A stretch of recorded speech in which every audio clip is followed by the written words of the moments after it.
ദളപതി വിജയ്ക്ക് പിന്നാലെ നടൻ ധനുഷ് രാഷ്ട്രീയത്തിലേക്കെന്ന് സൂചന. ஒரு சில விஷயங்கள் நம்ம எவ்வளவுதான் முயற்சி பண்ணாலும் அமைச்சிக்கவே முடியாது. அது தானாதான் அமையணும். நம்மளால ஒண்ணும் பண்ண முடியாது.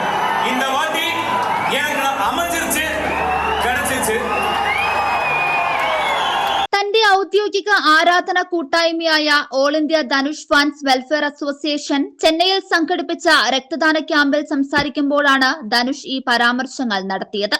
ഇത്രയധികം ആളുകൾ ഒരിടത്ത് ഒത്തുകൂടിയിരിക്കുകയാണ്. ഈ ഐക്യത്തിന് വലിയൊരു ശക്തിയുണ്ട്. ആ ശക്തിക്ക് നമ്മൾ ഒരു ലക്ഷ്യം നൽകണം. വെറും ഓഡിയോ ലോഞ്ചുകളിലും മീറ്റപ്പുകളിലും മാത്രം ഇത് ഒതുക്കരുത്. എല്ലാവരും ഒന്നിച്ച് കൂടുതൽ ക്ഷേമ പ്രവർത്തനങ്ങൾ ചെയ്യണം. നിങ്ങളുടെ പ്രദേശത്തെയും തൊട്ടടുത്ത വീടുകളിലെയും ആളുകളുടെ ആവശ്യങ്ങൾ മനസ്സിലാക്കി സഹായിക്കണം. നിങ്ങളെ ഓർത്ത് എനിക്ക് കൂടുതൽ അഭിമാനം തോന്നണം. നിങ്ങളത് ചെയ്യുമെന്ന് ഞാൻ വിശ്വസിക്കുന്നുവെന്നാണ് ധനുഷ് പറഞ്ഞത്. News desk 99 news, Chennai, Tamil Nadu.